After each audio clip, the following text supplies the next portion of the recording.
Urbex Horror Stories, Season 1, Episode 3.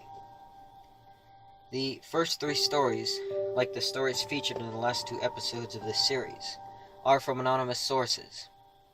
The last 2 stories were submissions that were made to a post we sent out on Reddit. Number 1. My time to shine, although I'm late to the thread, as always. Abandoned office building downtown. Probably 8 stories, set for demolition a few months away. The top 6 floors were inaccessible, but the bottom 2 and the basement were easy access. First off, the top 2 floors had been absolutely covered in really creepy, but well done, graffiti by a guy tagged Xanax. We're talking like Lovecraftian monsters, trippy mushrooms, skeletons, etc. Someone had also busted into the old copy machines and printers and slung ink everywhere. Black ink drippings all over everything. It actually looked really cool. Then we went down into the basement. The smell was overwhelming, but we wanted to brave it out, so we pulled our bandanas over our faces and busted out the flashlights. This was during the daytime, by the way. Walking down the stairs, we all got this really awful feeling, like something dark had gone down there. We never actually stepped foot into the basement, just stayed on the stairs and shone the lights around. Dead pigeons and burned down candle stubs, arranged in a circle, empty .38 caliber bullet casings everywhere. We're talking dozens and dozens and dozens. Definitely dried bloodstains. Whether or not it was from the pigeons or something or someone else, who knows. Copies of those weird New Age magazines you come across from time to time laying around. A sleeping pallet, plastic crate, and a camping stove. Someone definitely lived down there. We noped the hell out of there. Sadly, this was the one day I forgot to bring my camera. I have lots of pictures of other building/underground things on the hard drive somewhere. And we went back again, but we couldn't get in. We never broke in anywhere that wasn't already broken into, or anything that the bolt cutters couldn't handle. This place had been boarded and bolted up.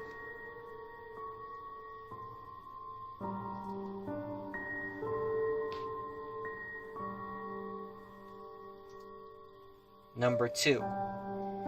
When I was a kid, a bunch of neighborhood kids asked me to go with them on some kind of mission. Being that they were the older popular kids, I was totally game and went with them. We ended up going through a fence into the back areas of the city till we got to a giant sewer opening. That's when they told me I was only there to watch their bikes. They were searching for the legendary sewer tunnel that could get you from the school to the mall.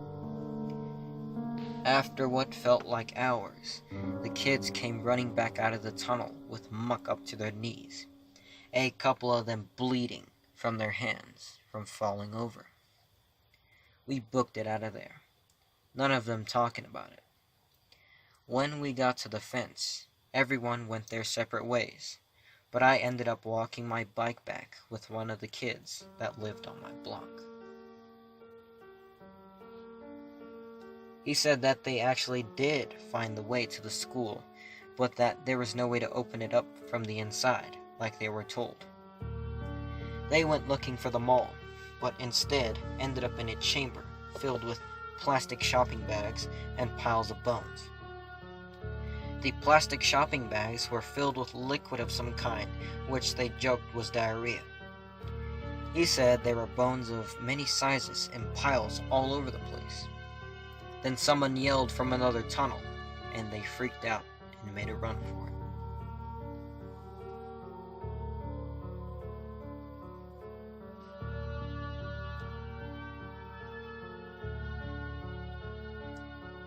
Number 3. Exploring a factory.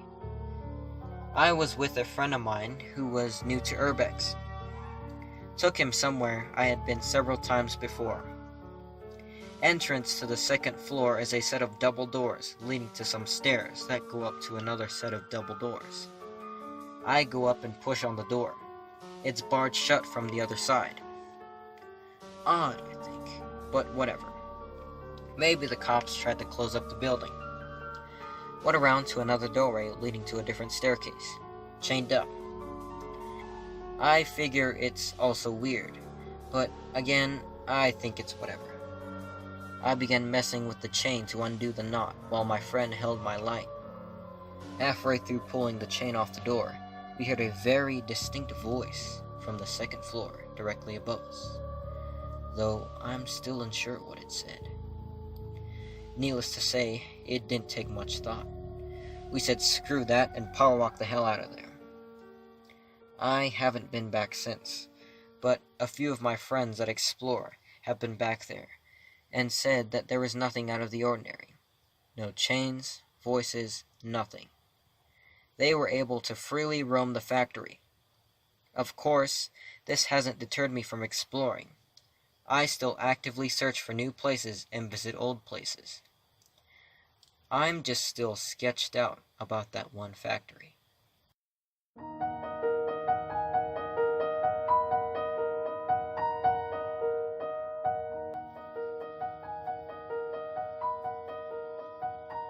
Number 4.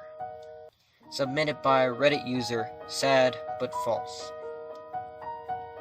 There used to be this storm drain opening near the elementary school that I went to in Colorado. All the elementary school kids would dare each other to go in, and nobody ever really did. A few kids stood a few feet inside, but that's about it. A couple years later in middle school, my friend and I decided to venture in and map it out. We found that it went clear under the school, under the soccer field and baseball diamond, and into a neighborhood. The passage narrowed so that we, 7th graders at the time, had to crawl and drag ourselves along, but it eventually opened up into these big round rooms, with ladders leading up to manhole covers 40 to 50 feet up. We would bring flashlights and notebooks and try to map out all of the side tunnels. It was honestly a ton of fun. Once we were fairly far in, 15 minutes of crawling after walking a little less than half a mile, and there was a super sketchy looking adult man and his massive dog. We didn't hear him, and we stumbled upon him without ever having thought someone else would be in there. We hightailed it out of there and didn't go back for quite some time.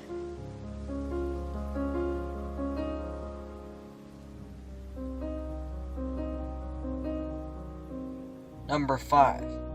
Submitted by Reddit user bcoster85. In December of 2016, I planned to explore an abandoned distillery in the woods in the middle of nowhere, Kentucky for the first time. It was freezing cold and still dark as I walked through the woods at like 5 a.m. As I got closer and the sun started to come up, I started to see the outline of the buildings. My light revealed a crumbling plywood board leaning against a tree with the words, "Stay the hell out," sloppily spray painted on it. But aside from that, the place was wide open. I knew there was a farm nearby, but other than that, this place was isolated. After crouching down in the woods for a little while, until it wasn't completely dark, I entered the first building. I thought I could faintly smell something foul, but because of allergies, my sense of smell wasn't at its best, and I brushed it off. The place was massive, and after shooting lots of pictures, I started making my way through the other 4 buildings. I kept hearing weird sounds that might freak out other people, but I was an experienced explorer. I was still kind of on edge and nervous because I'd never been here before. The smell started getting worse until I could really notice it. Finally, I climbed up a staircase with several steps missing and entered the final building. When I flipped my light on, it revealed tons of graffiti on the walls, which was surprising because there was practically none anywhere else. There were wooden pallets everywhere, and small bullet shells scattered on the ground. I noticed a pair of old boots and clothes, but they looked like they'd been there for a while. I noticed an old chalkboard on the wall from when the distillery was still active, with some weird stuff written on it, but kept going. And the smell. It was terrible at this point. I started walking around more curious, not worried about photography or anything else. The pallets were stacked maybe 5 feet high, and I rounded a corner in a sort of maze and stopped. To that point, I had never had anything crazy happen while exploring, but I knew I finally had a horror story. There was a big open space in the pallets, with bugs and blood smeared everywhere. There were hunks of carcasses in a pallet stack, making a sort of table or altar, and I was mortified. Further inspection revealed it was some sort of animal, but regardless, I speed-walked it out of there, as the sun had finally come up, and didn't look back. Sorry this is long, and everyone says this, but seriously, this is 100% true. Long story short, I found an apparent animal sacrificing ritual site in a distillery in the woods.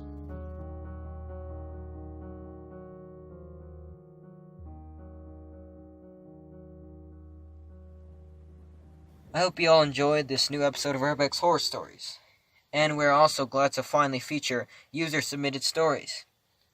The next episode will feature more user-submitted stories as well. And don't forget to send in your Urbex horror stories by emailing us or by contacting us on our Reddit page using the information shown on the screen. Visit our Instagram page at ABQ Tunnelboys and find us on Reddit by searching _ABQ_Tunnelboys. Links in the description also. Good news, everyone. Our group's official zine is almost ready for mass distribution.